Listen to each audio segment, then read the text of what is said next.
Sejarah industri genteng Soka dari generasi ke generasi.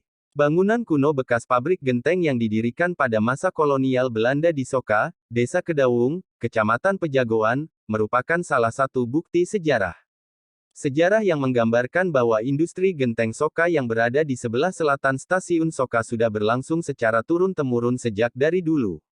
Muhojim, pengelola kawasan pabrik kuno tersebut menceritakan cikal bakal industri genteng Soka dari generasi ke generasi mulai sejak sekitar tahun 1920 hingga saat ini. Sebelum ada genteng, konon warga Kebumen banyak yang menggunakan rumbia sebagai atap rumahnya.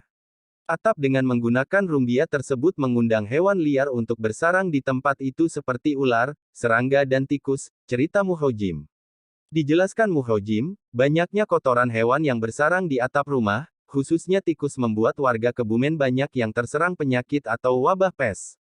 Banyak tenaga kerja yang produktivitasnya menurun gara-gara wabah tersebut. Saat itu Belanda merasa dirugikan karena tidak bisa mempekerjakan warga sekitar, maka dari itu Belanda mengirimkan tim kesehatan untuk memberantas penyakit pes tersebut yang penyebab utamanya adalah kotoran tikus, ujarnya. Kata Muhojim, pemerintah Hindia Belanda berpikir saat melihat masyarakat desa Kedawung yang saat itu sudah bisa membuat alat-alat rumah tangga, atau gerabah dengan menggunakan tanah, maka pemerintah Hindia Belanda berinisiatif untuk mendirikan pabrik genteng, mengingat daerah tersebut termasuk daerah yang mempunyai tanah liat yang berkualitas. Setelah pemerintah Hindia Belanda mendirikan pabrik genteng di desa Kedawung tersebut, orang pribumi pertama kali yang membuat kerajinan genteng di Kebumen yakni H. Ahmad. Proses pembuatan genteng pada saat itu masih dilakukan secara manual. Disinilah cikal bakal industri genteng Soka di Kebumen, jelasnya. Beberapa tahun setelah itu, kemudian muncul tren genteng pres yang dikelola oleh swasta pribumi. Pada saat itu merek genteng yang terkenal, yakni AB Soka pada sekitar akhir tahun 1920. Salah satu anak H. Ahmad yakni H. Abu Ngamar sebagai generasi penerus yang telah bergaul dengan orang Belanda kemudian mendirikan sebuah pabrik genteng di Soka, sekitar 200 meter dari stasiun Soka. Atas bantuan guru sekolah teknik Belanda, konon didatangkanlah mesin pabrik pembuat genteng dari Jerman, ucapnya. Karena mempunyai kualitas super, produk tersebut banyak digunakan untuk atap sejumlah pabrik gula yang ada di Jawa. Merek genteng yang legendaris itu adalah AB Soka. Pabrik genteng AB Soka terus mengalami peningkatan baik dari segi produksi hingga wilayah distribusi yang terus meluas. Sepeninggal Abu Ngamar, pengelolaan pabrik genteng dilanjutkan oleh H. Ahmad Nasir pada sekitar tahun 1950. 5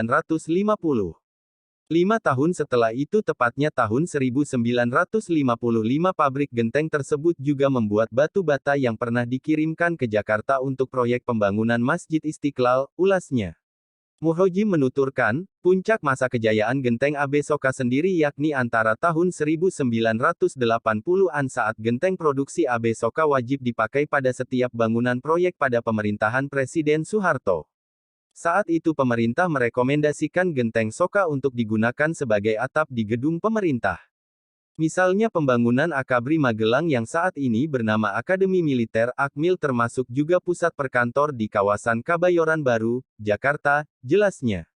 Lanjutnya, seiring dengan berjalannya waktu, selain karena menjamurnya pabrik genteng di berbagai daerah, kualitas genteng AB Soka sendiri pun saat ini memang diakui atau tidak kurang bisa bersaing dengan genteng-genteng produksi pabrik dari kota lain terutama dalam hal inovasi, sehingga industri genteng tersebut kian terpuruk. Saat ini pabrik genteng AB Soka hanya disewakan kepada pemilik modal yang mau menyewa pabrik tersebut. Sekarang pabrik genteng Soka hanya dijadikan industri sampingan dan keluarga, bebernya. Muhojim menambahkan, kepemilikan pabrik tersebut kini masih dari keturunan Abu Ngamar yakni Abu Ahmar. Namun sekarang dirinya lah yang menyewa dan mengelola pabrik tersebut. Cukup sekian lan matur kesuwun. Acah kelalen di subscribe yo lur.